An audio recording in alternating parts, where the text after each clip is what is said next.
सोन के मौलिया में सूते शीतला मैया हो चौकटिए धइले ना बैठे सेवा काना दना हो चौकटिए धइले ना कवन संकट तोहरे पड़ले सेवका हो चौकटिए धइले ना सेवका बैठेले मंदिलवा हो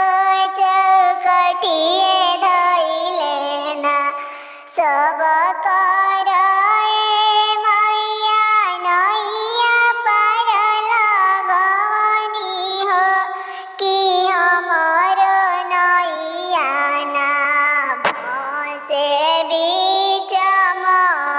मजदरवा हो कि हमर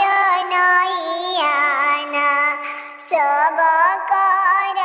नैया मैया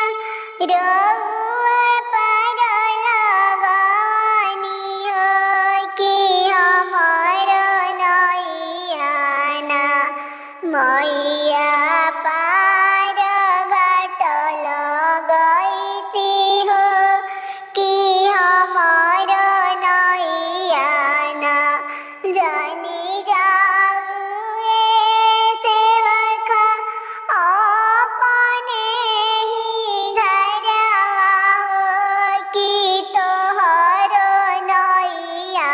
ना हम पार घाट लगइब कि तोहर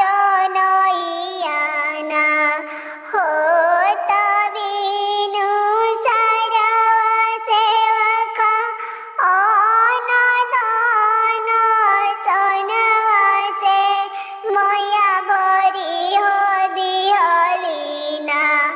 उजे सेवा खा के घा